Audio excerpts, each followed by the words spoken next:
우리 찬송가 함께 올려드리겠습니다. 찬송가 151장입니다. 찬송가 151장 함께 찬양 드리겠습니다. 만왕의 왕 내 주께서 왜 고초당했나.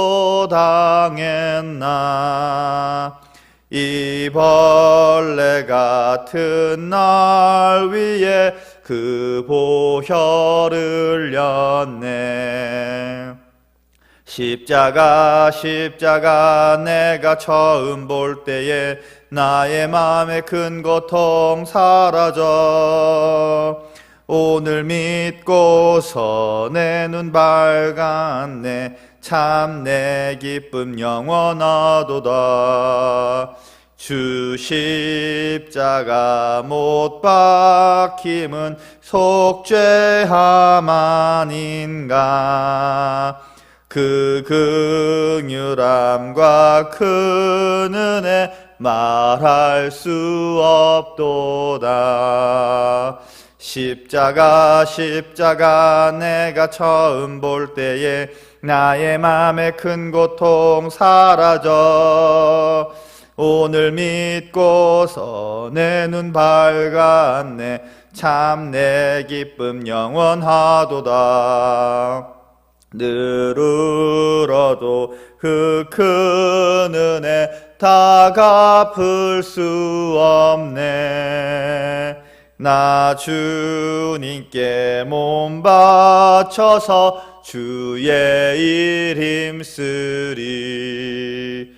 십자가 내가 처음 볼 때에 나의 맘의 큰 고통 사라져.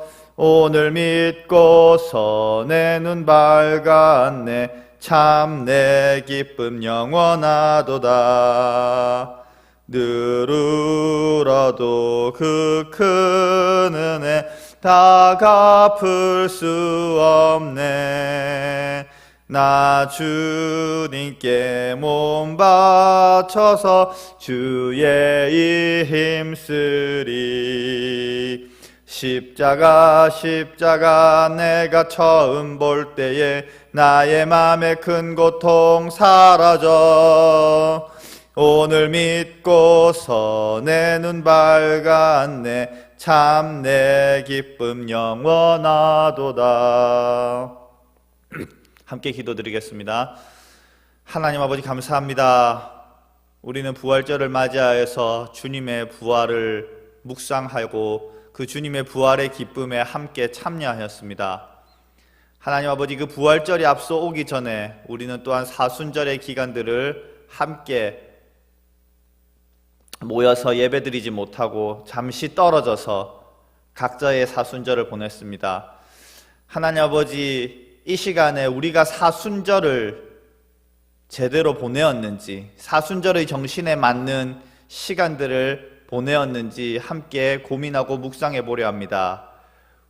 그 사순절을 지나 부활을 맛본 그 부활의 기쁨이 우리가 그 마땅히 지나가야 할 사순절을 지나가고 나서 맛본 부활의 기쁨인 것인지, 아니면 형식적인 기쁨이었던 것인지도 함께 묵상해 보려 합니다. 주님, 묵상하는 우리에게 지혜를 주시고, 또 하나님 아버지, 사순절을 맞이하여서 제대로 보내지 못하였던, 주님의 뜻대로 살지 못하였던 것들이 있다면 회개하고 반성하게 하여 주시옵소서. 모든 말씀 주 예수 그리스도 이름으로 기도드렸습니다. 아멘. 오늘 우리가 함께 나눌 말씀은 마태복음 27장 27절에서 44절까지의 말씀입니다. 마태복음 27장 27절부터 44절까지 말씀입니다. 제가 읽어드리겠습니다. 이에 총독의 군병들이 예수를 데리고 관정 안으로 들어가서 온 군대를 그에게로 모으고 그의 옷을 벗기고 홍포를 입히며 가시관을 엮어 그 머리에 씌우고 갈대를 그 오른손에 들리고 그 앞에서 무릎을 꿇고 희롱하여 이르되 유대인의 왕이여 평안할지어다 하며 그에게 침 뱉고 갈대를 빼앗아 그의 머리를 치더라. 희롱을 다 한 후 홍포를 벗기고 도로 그의 옷을 입혀 십자가에 못 박으려고 끌고 나가니라. 나가다가 시몬이란 구레네 사람을 만나매 그에게 예수의 십자가를 억지로 지워가게 하였더라. 골고다 즉 해골의 곳이라는 곳에 이르러 쓸개탄 포도주를 예수께 주어 마시게 하려 하였더니 예수께서 맛보시고 마시고자 하지 아니하시더라. 그들이 예수를 십자가에 못 박은 후에 그 옷을 제비 뽑아 나누고 거기 앉아 지키더라. 그 머리 위에 이는 유대인의 왕 예수라 쓴 제패를 붙였더라. 이때에 예수와 함께 강도들이 십자가에 못 박히니 하나는 우편에 하나는 좌편에 있더라. 지나가는 자들은 자기 머리를 흔들며 예수를 모욕하여 이르되 성전을 헐고 사흘에 짓는 자여 내가 만일 하나님의 아들이여든 자기를 구원하고 십자가에서 내려오라 하며 그와 같이 대제사장들도 서기관들과 장로들과 함께 희롱하여 이르되 그가 남은 구원하였으되 자기는 구원할 수 없도다. 그가 이스라엘의 왕이로다. 지금 십자가에서 내려올지어다. 그리하면 우리가 믿겠노라. 그가 하나님을 신뢰하니 하나님이 원하시면 이제 그를 구원하실지라.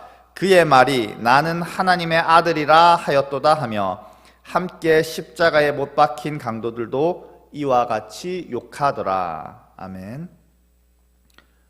오늘은 메시아 컴플렉스라는 제목으로 함께 말씀을 묵상하고 나누어 보려고 합니다. 오늘 함께 살펴본 본문은 사순절 기간을 지나면서 3청년의 형제 자매들과 함께 묵상하고 나누었던 본문입니다. 예수 그리스도의 순환을 잘 묘사하는 본문 중 하나이죠. 그런데 이미 사순절이 지나가고 부활절을 맞이했는데 왜 굳이 사순절에 관련된 본문을 택했는지라는 의문을 가지실 수 있습니다. 그 이유는 간단합니다. 사순절을 지내면서 우리가 사순절에 적합하고 사순절에 필요한 영성을 가지고서 제대로 그 시간들을 소화했는지에 대한 반성이 필요하기 때문입니다. 일반적으로 한국 교회는 사순절에 십자가의 고통을 깊이 묵상하는 경건의 습관을 가지고 있습니다. 예수가 받았을 고통을 다양한 방식으로 자세하게 묘사합니다. 예수의 고통을 생생하게 묘사함으로써 우리 안의 슬픔, 동정심, 그리고 안타까움이라는 감정을 효과적으로 자아내곤 합니다. 그렇게 예수의 십자가의 고통에 더욱 깊이 참여하고자 하는 것이죠. 뿐만 아니라 다양한 방식으로 우리를 스스로 괴롭게 합니다. 전통적으로 금식을 하면서 예수의 고통에 참여하고자 합니다. 미디어 세대들은 미디어 금식이라는 새로운 경향을 만들어내기도 했죠. 그렇게 십자가 고통에 육체적으로, 심리적으로 공감하려는 것입니다. 십자가 여정에 있는 예수의 고통을 일부라도 느끼고 경험하기 위해서 스스로를 괴롭게 하고 우리 안에 있는 슬픔과 쓰라린 감정들을 자아내려고 하는 것이죠. 이처럼 우리가 십자가 고통, 즉 예수 그리스도의 메시아적 고통에 공감할 수 있는 근거는 무엇입니까? 우리가 타인의 경험에 직접 참여하지 않고서도 타인의 감정을 직접적으로 느낄 수 없어도 공감할 수 있습니다. 왜냐하면 상대의 경험과 감정, 그리고 내가 겪은 일들과 내가 느낀 감정들 사이에 유사성 내지 또는 동일성이 있기 때문입니다.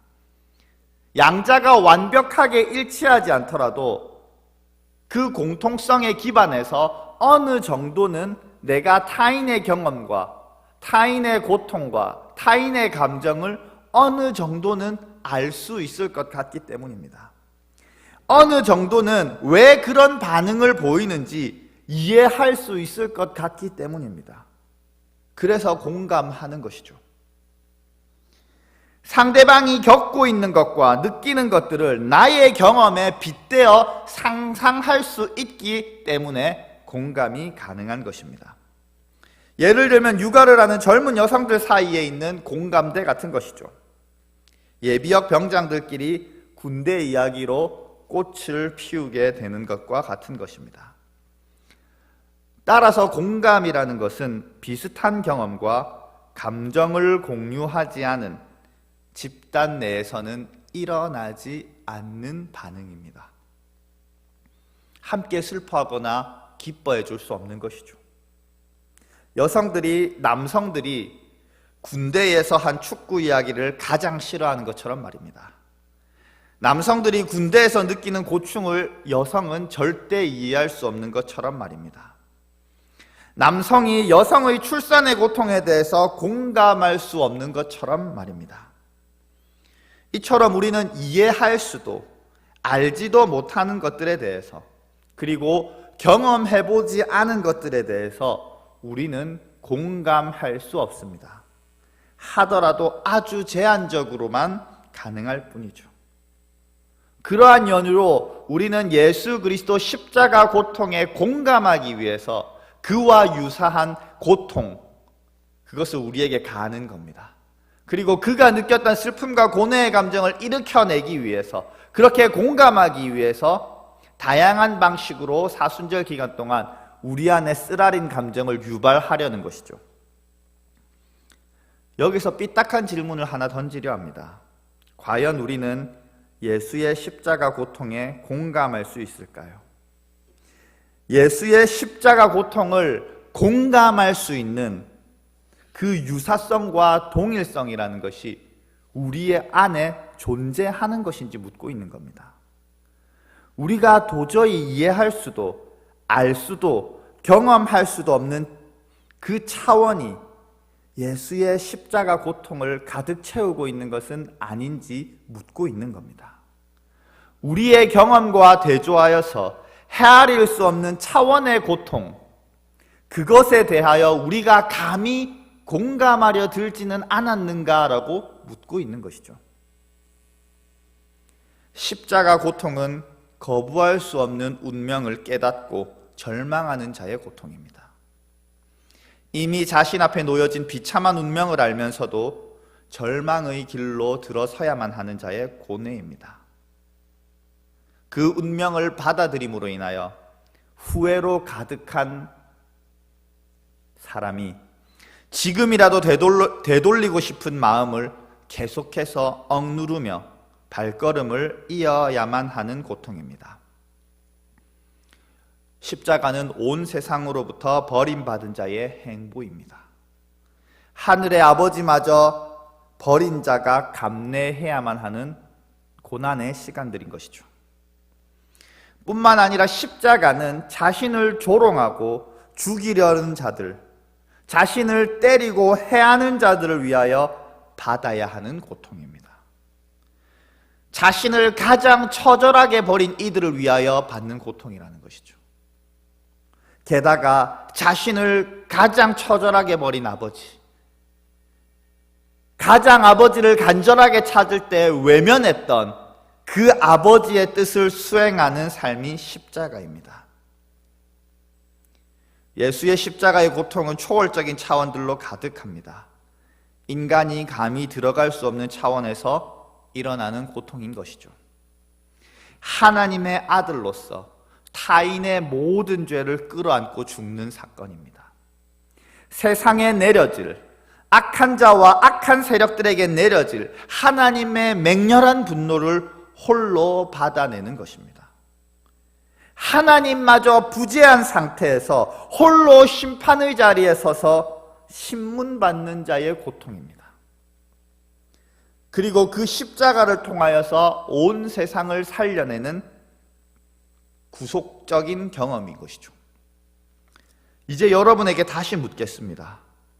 십자가의 고통과 우리의 고통 사이에 놓여진 간극은 얼마나 깊고도 넓은 것입니까? 과연 이러한 십자가의 고통이란 것에 우리가 참여할 수 있고 공감할 수 있는 것일까요? 우리가 십자가 앞에서 느끼는 공감이라는 것은 예수의 십자가 앞에서 한없이 초라하고 형편 없어지고 말 것입니다. 예수의 십자가 고통이라는 것은 인간의 경험과 감정에 비해서 너무나도 심원하고 깊은 것이어서 도저히 공감할 수 없기 때문이죠. 따라서 우리가 아무리 스스로를 괴롭게 해서 예수의 십자가 고통을 조금이라도 느끼려고 경험하려고 애를 쓴다고 하더라도 불가능한 것입니다. 십자가를 묵상하면서 예수가 얼마나 고통스러울까 생각하면서 슬픔을 쥐어짜내고 육체적 고통을 우리에게 가해서 고통에 참여하려는 방식의 사순절로는 부족하다는 것입니다. 그런 방식으로는 십자가를 온전히 묵상할 수 없다는 것이죠. 그 고통의 의미를 제대로 소화해낼 수 없다는 겁니다. 어쩌면 십자가라는 것이 도저히 공감할 수 없는 고통이어서 우리가 상상할 수 있는 것을 넘어선 차원의 것이어서 억지로라도 슬픔과 고통을 쥐어 짜내어 스스로 위로하고 편해지려고 한 것일지도 모르겠습니다. 십자가의 고통의 의미를 제대로 묵상해보지 않은 자들이 우리의 고통과 슬픔을 예수의 것과 일치시켜서 스스로 거룩함을 얻으려는 위선이었을지도 모르죠. 우리는 예수의 고난에 참여했다는 명분으로 말입니다. 감히 공감할 수 없는 고통 속에 있는 자에 대한 공감은요, 따뜻한 성품이나 도덕적으로 바람직한 행위가 아닙니다. 큰 병을 앓게 되어 또는 큰 사고로 자신의 미래를 잃어버린 젊은이에게 다가가서 그 마음 다 안다, 나 또한 당신의 슬픔을 이해한다며 그렇게 건네는 위로의 한마디는 무례한 것이죠. 공감하지 못하는 것입니다. 공감할 수 없는 것입니다. 바로 오만한 것이죠. 내가 그 고통을 안다라는 오만한 것입니다. 자신이 전 생애를 바쳐 키워온 회사가 한순간에 무너져버려 절망하는 이에게 필요한 것은 그를 이해한다는, 그 슬픔을 다 안다고 말하는 따위의 공감이 아닙니다. 그에게 그러한 공감은 위로가 아니라 분노만 일으킬 뿐이죠. 어쩌면 우리가 사순절의 경건이라고 지켜온 것은 이러한 종류의 공감이었을지도 모르겠습니다. 위선에서 나온 것이든지 무지에서 나온 것이든지 분명한 것은 우리가 알지 못하는 것들에 대해서 아는 척, 공감하는 척했던 무례와 오만함이었다는 것입니다. 그렇다면 우리가 사순절을 맞아 어떻게 십자가를 묵상해야 될까요? 이제 본문으로 한번 돌아가 봅시다. 십자가를 지고 가는 예수 주변에 어떤 사건들이 일어납니까? 총독의 군병들은 예수의 옷을 벗기고 홍포를 입히며 가시관을 씌워서 예수를 조롱합니다. 그리고 그에게 침뱉고 폭행하죠. 잔인하게 예수를 십자가에 못 박아버립니다. 뿐만 아니라 지나가는 자들마저 예수를 모욕하고 성전을 헐고 사흘 만에 짓는 자여, 내가 만일 하나님의 아들이거든 자기를 구원하고 십자가에서 내려오라고 조롱합니다. 그들과 함께 대제사장들과 서기관들, 장로들도 함께 예수를 조롱합니다. 십자가에 함께 못 박힌 강도들마저 예수를 욕합니다. 이처럼 십자가의 여정, 예수의 십자가의 여정은 이 세상에 만연한 악을 폭로합니다. 인간들의 죄인됨을 여과 없이 발가벗겨 드러내는 사건입니다. 십자가는 구원의 은혜가 이르기 전에 이 세상과 인간의 본질을 폭로하는 사건입니다. 그동안 수면 아래 잠잠히 숨어 있었던 악과 인간의 죄성들이 마구 솟아오르게 하는 사건이 십자가라는 것입니다. 그렇게 우리 또한 십자가 앞에서 죄성이 가득한 모습들이 드러나게 되는 것이죠. 선한 가면 아래 숨어 있었던 죄인의 본성을 감출 수 없게 되는 겁니다. 그러므로 우리가 십자가 앞에서 묵상해야 될 것은요, 예수의 고통이 아니라 내 존재의 본질입니다. 나의 내면에 깊이 숨어 있었던 죄인의 습성입니다. 사순절은 자신 안에 묵은 죄의 찌꺼기들을 발견하고 죄에 물들어 선한 것이 하나도 없는 존재가 자신이라는 인식에 이르는 시간이어야 한다는 것이죠. 십자가 사건은 예수와 우리에게 각기 다른 의미로 다가오는 것입니다. 동일한 사건이 각자가 서 있는 위치에 따라 다른 의미로 다가오는 것처럼 말이죠. 예수를 향하여 십자가는 고뇌와 고통, 사명의 시간들로 다가옵니다. 그러나 우리에게는 내가 어떤 존재인지 깨닫게 되는 시간으로 다가옵니다. 이처럼 십자가는 우리에게 예수처럼 고통을 지고 가라고 명령하지 않습니다. 도리어 십자가는 우리의 죄짐이 해소되는 사건이죠. 마찬가지로 성경은 당신 보고 예수로 살라고 명령한 적이 없습니다. 예수의 제자로 살라고 명했을 뿐이죠. 성경은 여러분에게 메시아가 되라고 한 적이 없습니다. 다만 메시아의 오심을 전파하는 사람으로 살라고 명령했을 뿐이죠. 메시아의 가르침을 실천하고 가르치라고 명령했을 뿐입니다. 다만 우리가 메시아에게 짊어진 고통을 함께 짊어져야 한다는 착각, 메시아 컴플렉스에 빠졌기 때문에 그리했던 겁니다. 우리 안에 숨어있는 영웅주의, 이 메시아 컴플렉스는 메시아의 모든 행위를 소유해야 할 것만 같이 우리를 재촉합니다. 메시아의 십자가 고통을 다 안고 가라고 요구합니다. 나도 메시아의 대속사역에 참여해야 한다는 그 메시아 컴플렉스가 우리에게 도저히 불가능한 메시아적 고통마저 공유하라고 재촉했던 것이죠. 그래서 나를 괴롭게 하고 억지 슬픔을 쥐어짜내며 의미 없는 발버둥을 쳤던 것이죠.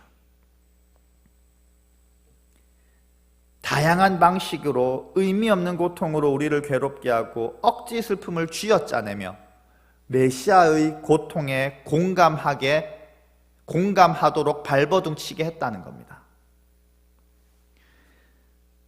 다시 한번 말씀드리지만 십자가 여정은 우리에게 그 메시아적 고통을 나누어지라고 명령하지 않았습니다. 예수의 깊은 고뇌는 당신의 것이라고 말하지도 않았죠. 대신에 십자가가 드러내는 바를 정확하게 보라고 명령합니다. 예수의 고뇌를 느끼려고 그의 고통에 참여하려는 이러한 과도한 공감의 태도는 십자가 앞에서 반드시 드러나야 할 우리의 죄의 문제를 간과하게 만들 뿐입니다. 나의 존재를 바라보는 대신에 예수의 고통이 내 머리를 꽉 채우고 있기 때문입니다. 과도한 동정심으로 인하여서 불쌍한 예수만 묵상하다가 하나님께서 십자가를 통하여 진정 우리에게 드러내고자 하시는 그 우리의 죄의 문제를 보지 못하는 겁니다. 죄 없는 자만이 지고 갈 수 있는 십자가의 고통은 우리가 닿을 수 없는 신비인 겁니다. 도저히 닿을 수 없는 신비를 향하여 무의미한 몸부림만 치다가 사순절을 흘려보내왔다는 겁니다. 십자가 그 자체가 아니라 십자가가 드러내는 것을 묵상합시다. 십자가에 달린 예수가 아니라 십자가 앞에서 나를 묵상합시다. 십자가 사건이 대제사장들과 서기관, 장로들이 그를 시기하고 질투하여 그를 죽음으로 몰아넣었습니다. 그 악함이 십자가 앞에서 폭로된 것처럼 십자가 앞에서 벌거벗겨진 나의 질투와 시기를 바라봅시다. 십자가 사건이 자신의 안위를 위하여 선생을 헌신짝처럼 버리고 간 제자들의 연약함을 폭로했던 것처럼 십자가 앞에서 벌거벗겨진 나의 이기적인 모습을 묵상합시다. 십자가 사건이 미움과 분노에 휩싸여 예수를 조롱했던 이들의 악함을 폭로했던 것처럼 십자가 앞에서 벌거벗겨진 미움과 분노에 가득 찬 내 모습을 바라보자는 겁니다. 예수의 침묵 앞에 발가벗겨진 나의 천박하고 무례한 언행을 돌이켜봅시다. 이처럼 사순절은 우리가 그리스도의 의로운 고난에 참여하는 시간이 아닙니다. 그의 고통으로 말미암아 괴로워해야 하는 시간도 아닙니다. 우리가 감당해야 될 괴로움과 고통이라는 것은 나의 비참함과 더러운 죄 때문일 것입니다. 우리는 예수와 함께 십자가에 매달려야 할 메시아가 아닙니다. 십자가에 달린 메시아의 긍휼을 받아야 할 불쌍한 죄인일 뿐입니다. 따라서 우리 안에 채워야 될 고난이라는 것은 메시아적 고난이 아니라 나의 존재의 실제를 직면함으로써 발생하는 고통입니다. 사순절이란 절기는 나라는 존재가 죄로 가득 찬 역겨운 존재라는 사실을 깨달음에서 오는 고통, 그러한 나를 부정하고 싶은 절박한 몸부림, 나의 존재가 죽을 수밖에 없는 죄인임을 직면함으로써 일어나는 고뇌의 시간들이어야 한다는 것입니다. 사순절은 십자가에서 용서의 은혜가 흘러나와 나를 감싸고 치유할 때까지 나의 존재로 인하여 고통스러운 그 어둠의 시간들을 지나가야 하는 시간이라는 것이죠. 이러한 사순절을 보낸 이들만이 부활의 기쁨을 제대로 만끽할 수 있습니다. 예수의 부활은 죄에 대한 하나님의 승리를 의미합니다. 즉 우리가 죄로 인하여 고통스러워하는 시간의 종식을 의미합니다. 더 이상 구토 나오는 나의 실존으로 인하여 괴로워하지 않아도 됩니다. 그러므로 부활절은 자신의 죄로 인하여 고통스러운 사순절을 보낸 자들만이 제대로 누릴 수 있는 기쁜 소식이라는 것입니다. 여러분에게 부활절은 어떤 의미였습니까? 나의 죄로 인하여, 비참한 상태로 인하여 고통스러워 몸부림치던 그 시간들로부터의 해방이었습니까?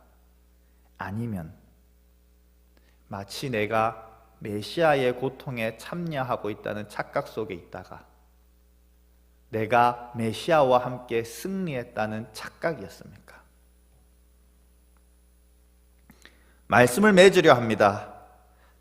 사순절을 맞아 우리가 해야 할 것은 십자가로 인하여 드러난 나의 죄인됨을 깊이 묵상하는 것이라고 배웠습니다. 반면에 그동안 한국교회는 묵상의 중심을 예수 그리스도의 고난 그 자체에 맞추어 왔다고도 나누어 보았습니다. 예수 그리스도의 메시아적 고통에 공감하기 위해서 다양한 방법들을 연구하고 개발해 왔습니다. 그러나 메시아적 고통은요, 거듭 말씀드리지만 우리가 공감할 수 없고 참여할 수 없는 차원의 것입니다. 저는 이러한 한국교회와 성도들의 공감의 습관, 사순절에 특히 두드러지는 이 공감의 습관을 과도한 공감이라고 부르고 싶습니다. 이러한 과도한 공감은 우리가 할 수 있는 것과 할 수 없는 것을 구별하지 못하게 만듭니다. 마치 메시아적 고통에 우리가 참여할 수 있을 것처럼 착각하게 만들었죠. 그리고 사순절을 그의 고통을 느끼는 기간인 것처럼 소비해왔지요. 그 결과로 우리가 해야 할 것들과 그리스도가 해야 할 것들을 구별하지 못하게 만들었던 겁니다. 건강한 공감과 건강하지 못한 공감은 다음과 같이 설명할 수 있습니다.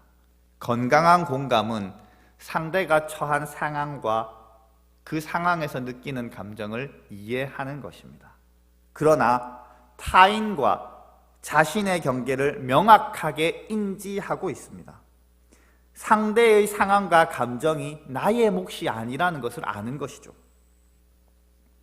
그러나 건강하지 못한 공감은 타인의 상황과 감정에 과도하게 몰입합니다. 그러다가 타인과의 경계가 모호해지는 거죠. 타인의 상황과 감정을 온전히 자신의 것으로 소유하려 듭니다. 그래서 상대를 아프게 한 사람이 자신의 원수가 되는 겁니다. 자신의 친구와 관계가 좋지 않은 사람과 내가 관계를 유지하지 말아야만 될 것 같다는 착각에 빠지는 거죠. 또한 상대방의 상황에 너무나 깊숙이 개입해서 자신이 해야 할 일과 하지 말아야 할 일을 구별하지 못하게 됩니다. 본인이 타자로서 그 상황에서 거리를 지켜야 하는데 그 상대방에게 지나치게 공감해서 주제를 넘게 된다는 겁니다. 그렇게 타인의 삶에 과도하게 침범해 들어가는 것입니다. 마치 자신이 타인의 아픔과 고통을 다 짊어져야 한다고 착각하게 되는 겁니다. 앞서 말씀드린 그 메시아 컴플렉스는 과도한 공감이 불러낸 건강하지 않은 습관이라는 것이죠. 이러한 건강하지 못한 공감의 원인, 그 메시아 컴플렉스의 원인은 내 안에 해소되지 않은 감정의 찌꺼기들이 있기 때문이라고 이야기하더군요. 상담학자들은 그렇게 이유를 분석합니다. 치유받지 못한 상처가 있어서 여전히 해소되지 못한 응어리들이 일으키는 감정과 습관들이라는 것입니다. 어쩌면 십자가를 묵상할 때에 우리 안에 일어났던 감정들은 내 안에 있는 상처들과 해소되지 않은 슬픔 때문에 일어난 것일지도 모릅니다. 그러한 부정적인 감정의 찌꺼기들이 예수의 고통과 자신의 고통을 구별하지 못하게 만든 것일지도 모르죠. 자기가 아픈 부분을 예수의 아픔과 등치시키면서 자신의 차원을 승화시켜버리는 겁니다. 그저 자신이 치유되지 않아 연약한 부분이 남았을 뿐인데 마치 그것이 예수의 메시아적 고통인 것처럼 내가 실제로 예수의 십자가를 짊어지는 것처럼 착각하는 겁니다. 그렇게 자신의 연약함을 정확하게 들여다보지 못하고 치유받을 기회를 놓쳐버리는 것입니다. 예수의 고뇌와 슬픔이 자신의 몫인 것처럼 착각하는 것도 그러한 이유일지 모르죠. 이처럼 우리가 경건하고 거룩하다고 느꼈던 그 감정들이 사실은 우리 안에 있는 부정적인 감정의 부산물일 뿐 진정으로 우리에게 필요한 거룩과 경건의 습관이 아닐 수도 있다는 겁니다. 그러한 감정을 자극해왔던 한국 교회가 사순절을 소비하는 패턴들을 보면서 우리는 다시 한번 우리의 연약함을 발견해야 합니다. 우리의 슬픔에까지 담겨져 있는, 우리의 쓰라린 감정에마저 담겨있는 거룩하지 못한 동기마저 꿰뚫어보는 사순절이어야 할 것입니다. 그럴 때에 자신이 얼마나 극률함이 필요한 존재인지 깨닫게 되는 것입니다. 가장 거룩하다고 생각되는 순간조차, 예수의 메시아적 고통에 참여한다라고 생각하는 순간조차 사실은 죄인의 위선이었다는 사실을 보게 되면서 말이죠. 그렇게 우리는 겸손해지고 낮아지는 겁니다. 자신을 아무리 괴롭혀도 할 수 없었던, 아무리 슬픔을 쥐어짜내고 울어도 할 수 없었던 예수를 따라 사는 삶, 예수를 닮는 삶이 그제서야 가능해지는 겁니다. 가장 경건하고 거룩하다고 여겼던 순간에조차 내 안에 죄성이 가득한 순간이었음을 깨달음으로써 말이죠. 저는 우리 가운데 그러한 사순절이 매일 살아있길 원합니다. 그리하여서 매일의 부활의 기쁨을 참되게 맛볼 수 있길 원합니다. 우리도 모르게 들어오는, 우리 안에 스며들어왔던 종교적 가식과 위선에서 자신을 깊이 묵상할 수 있는 그러한 성숙한 그리스도인이 되기를 간절히 소망합니다. 기도하겠습니다. 하나님 아버지, 감사합니다. 우리가 그리스도의 십자가를 바라보며 감히 닿을 수 없는 신비에 닿기 위하여 어리석은 발버둥을 쳐왔음을 고백합니다. 하나님 아버지, 이제서라도 주님이 십자가를 통하여 우리에게 보여주시고자 하는 바를 볼 수 있게 하여 주시옵소서. 그렇게 우리 안에 가득한 죄와 악한 본성을 보게 하시고 주의 긍휼함을 찾게 하소서. 그렇게 우리가 낮아지게 하시고 겸손하게 하셔서 예수를 따라 사는 삶을 살게 하소서. 우리가 가장 거룩하다고 경건하다고 생각했던 그 시간들조차, 그 순간들조차 가식과 위선이었음을 깨닫게 하시고 우리가 얼마나 긍휼이 필요한 존재인지 깨닫게 하소서. 그러한 사순절이 우리 가운데 살아있게 하시고 그렇게 참된 부활의 기쁨을 맛보는 한울교회 형제 자매가 될 수 있게 도와주시옵소서. 모든 말씀 주 예수 그리스도 이름으로 기도드렸습니다. 아멘. 주기도문으로 수요기도회를 마치겠습니다. 하늘에 계신 우리 아버지여, 이름이 거룩히 여김을 받으시오며 나라가 임하시오며 뜻이 하늘에서 이루어진 것 같이 땅에서도 이루어지이다. 오늘 우리에게 일용할 양식을 주시옵고 우리가 우리에게 죄 지은 자를 사하여 준 것 같이 우리 죄를 사하여 주시옵고 우리를 시험에 들게 하지 마시옵고 다만 악에서 구하시옵소서. 나라와 권세와 영광이 아버지께 영원히 있사옵나이다. 아멘.